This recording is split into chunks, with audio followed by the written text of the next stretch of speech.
बोलो।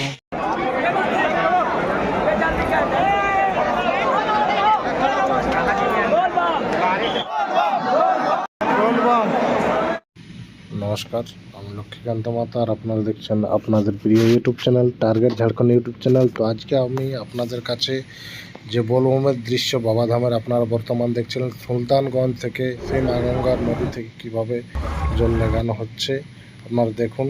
সেই মা গঙ্গার ভিতরে কীরকমভাবে প্যান্ডেল করা আছে এবং সেই মা গঙ্গা সুলতানগঞ্জ থেকে 105 কিলোমিটার পৈদল যাত্রা কীভাবে বাবাধাম দেবঘর যাওয়া হচ্ছে আপনাদের কাছে আমি তুলে ধরছি।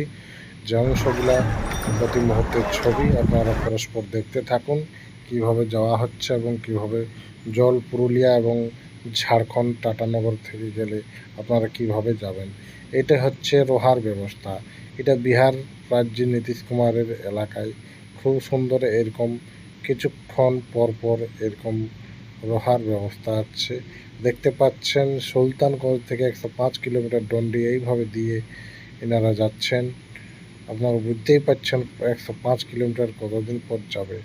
আপনারা ভাবতেও পারবেন না যে প্রায় 1 মাসেও পৌঁছানো সম্ভব হয়ে আপনারা মহিলা পুরুষ সবই আপনারা দেখতে পেলেন। এইখানে জয়রাম মাহাতোরও আর কি ফ্রি সেবার আপনারা ফাইনালি পৌঁছে গেলাম সেই বাবাধামের মন্দিরের সামনে।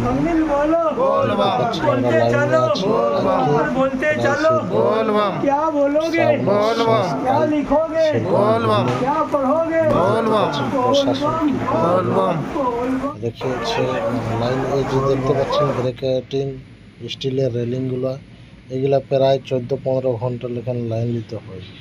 এর সোমবারে এরকমভাবেই ছিল। এইখানে কোনো সোমবার নেই কোনো, এইখানে বাবাধামে মানে শ্রাবণ মাসের প্রথম থেকে লাস্ট অবধি এইখানে সেই পূর্ণিমা অনুযায়ী এইখানে জল ঢালানো হয়। আর এখানে আমাদের বাঙালিতে যেমন সোমবারেই আর কি জল ঢালানো হয়, এই বাবাধামে সেটি নেই। আপনি যে কোনো দিন জল ঢালতে পারেন, কিন্তু ভিড়টি প্রচুর মাত্রায় থাকে। তো আমরা যে অবস্থায় এসেছি এখন প্রায়টুকু ভিড় কম আছে।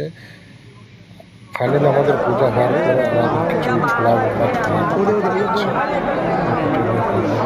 খাওয়ার পর আমাদের রোহার রেস্টুরেন্টটা দেখলেন 5 তলার উপরে দেখতে পাচ্ছেন। আর বাবার মন্দির এই কাছ থেকে সামনেই দেখতে পাচ্ছেন সেই হোয়াইট কালারের যে মন্দিরটি দেখতে পাচ্ছেন, এটি হচ্ছে শিব মন্দির এবং মা পার্বতী, যেটি বিপক্ষে দেখতে পাচ্ছেন সেটি হচ্ছে পার্বতী মন্দির।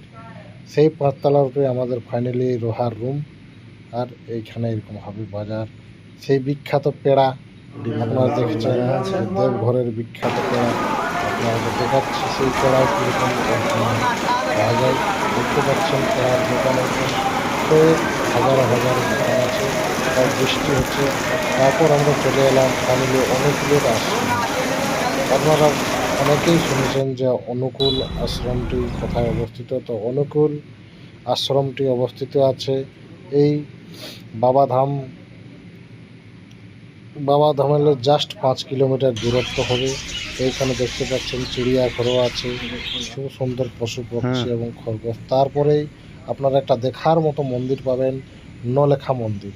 মন্দিরটি এত অদ্ভুত যে পাথর দিয়ে তৈরি, সেই ব্রিটিশ আমলে 9 লাখ টাকার মন্দির, এখন প্রায় করোড় টাকার মন্দির। তো সেইখানেও আমরা দর্শন করে নিলাম। এরপর কিছু বোন আছে বলছে আর কি ফটো তুলে দেয়, তাই কিছু ফটো তুলে দিলাম ওনাদের। তারপর মন্দিরটা দর্শন করে আমরা চলে এলাম তপবনে। সেই তপবনে আসার পর এইখানে আবার রাম ভক্ত হনুমানের খুব, এইখানে রাম ভক্ত আলে কিন্তু এনাকে ছোলা এবং ক্ষীরে কিছু আপনারাকে আনতেই হবে। তাই আমরা ছোলা বিস্কুট আর ক্ষীরে এনেছি, হনুমানকে খাওয়ালাম, খুব আনন্দ হলো। এরপর থেকে আপনারা যে আমরা যাত্রাগুলো করছি সেইগুলো আপনারাকে দেখাচ্ছি, কোন কোন জায়গায় ঘুরছি। এইখানে কিন্তু ঘোরানোর খুব সংকট, আপনারাকে গুহায় হয়ে পার হতে হবে। সেই গুহায় অন্ধকারে মোবাইল ধরানো গেল না, তাই সেই ক্যামেরা আমরা বঞ্চিত করতে পারলাম না ওইখানে, কারণ নিজেই পারানোর বহুত সংকট। তাই আপনারা দেখতে পাচ্ছেন এরকমভাবে এইখানে সেই হনুমানজিকে প্রসাদ খাওয়ানোর পর এবং বহুতেই এখানে মন্দিরও আছে, সবখানে ফটো কালেক্ট করতে পারা যায়। একটি ঘোরবার মতো দৃশ্য কিছু আছে, আপনারা অবশ্যই যদি দেবঘরে আসেন তো অবশ্যই এই জায়গাগুলো ঘুরবেন। যে জায়গাগুলো আমরা পড়ছি, 5টা জায়গা আমরা ট্যুর করছি আজকে আপনাদের কাছে পরস্পর তুলে ধরলাম। 2 জায়গার অলরেডি অনুকূল এবং এই তপবনের সিন আপনাদেরকে আমরা দেখালাম। এরপর আরো কোন কোন জায়গা যাচ্ছি আপনারা দেখতে থাকুন, পরস্পর প্রতি মুহূর্তের ছবি। তাই দেখতে পাচ্ছেন এরপর এইখানে সেই হনুমানজির পূজা হচ্ছে, তাই পূজাটি করে নিলাম।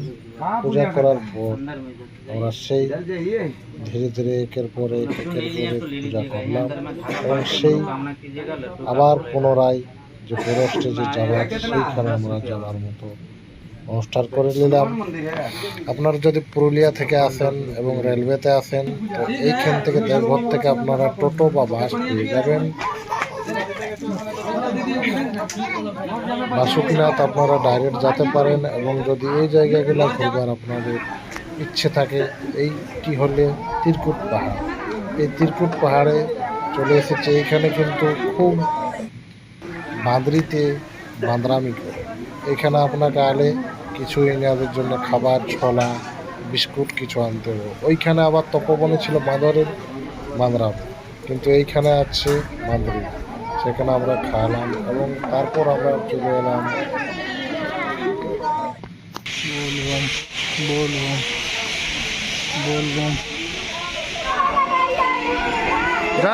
তারপর আমরা চলে এলাম বাসুকিনাথের যে তালাব আপনারা দেখতে পাচ্ছেন।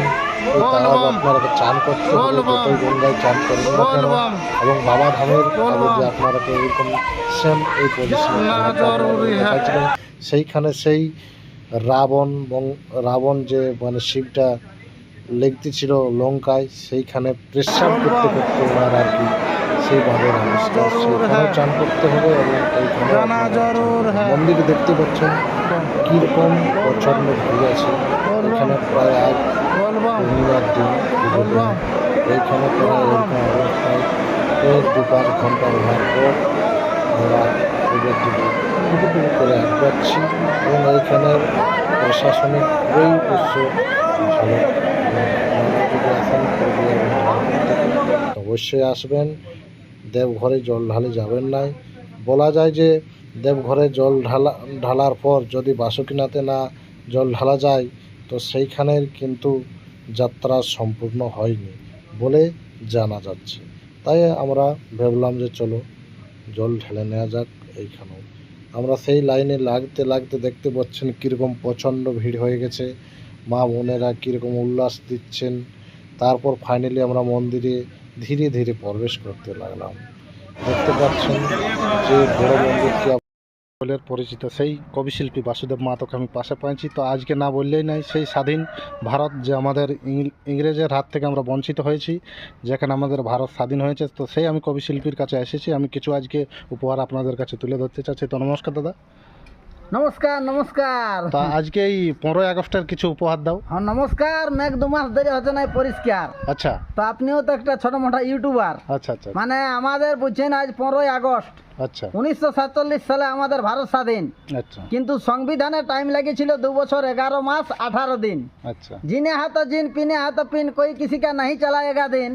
মানুষ জন্ম 2 দিন, যেমন চাইনা মোবাইলের স্ক্রিন। আচ্ছা। কারণ আমাদের এখন রাত থেকে করে দিয়েছে দিন।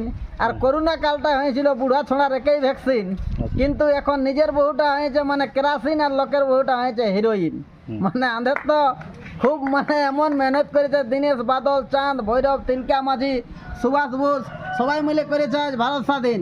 বিরসা মুন্ডা, এখন তো অনেক বদমাইশ, অনেক গুন্ডা। কিবা পালি স্বাধীন করে কিবা পালি সাদ, সব জায়গায় এড়া আছে গরিব মারার ফান। ধনীরা সব ধনী হচ্ছে, গরিব হচ্ছে শেষ। স্বাধীন করে পেলাম আমরা এমন একটা দেশ।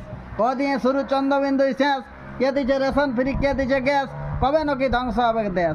তবে একে চন্দ্র আমাদের এই ভারত আর অনেক আমরাকে করে ছিঁড়ে আমরা দ্বন্দ্ব। তবে আজ আমাদের এই ভারতটাকে আমরা স্বাধীন করে, আজ ভারতটা আমাদের পছন্দ। দুয়ে পক্ষ, কিন্তু ভারত স্বাধীনের জন্য 15ই আগস্টের দিনটা সবাই কিন্তু মনে রাখবে লক্ষ্য।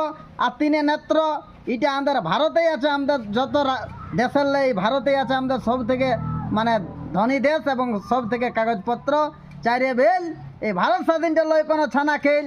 5 পঞ্চবান, এটা আমাদের ভারতের মান সম্মান স্বাভিমান। 6 ঋতু, আমাদের এই ভারতেই লোহা কয়লা ধাতু। 7 সমুদ্র, মানে ভারত স্বাধীনের দিনটা কমসে কম মনে করবে এটুকু আগ্রহ। 8 বসু, আজ দীনেশ বাদল, চাঁদ ভৈরব, তিলকা মাঝি, সুভাষচন্দ্র বসু, এইটার জন্য আমাদের মরে গেছে। 9 নবগ্রহ, তাই আমাদের এই ভারত স্বাধীনের দিনে কেউ হবে না হরবর। আর 10 দিগদোষ, এই ভারত স্বাধীনে মন না দিলে আমাদের ভারতবর্ষের একটা বহুত বড় লস। ধন্যবাদ আপনাকে এই 15 আগস্টের দিনে ছোট্ট মোটো উপহার দেওয়ার জন্য। নমস্কার। নমস্কার, জোহার।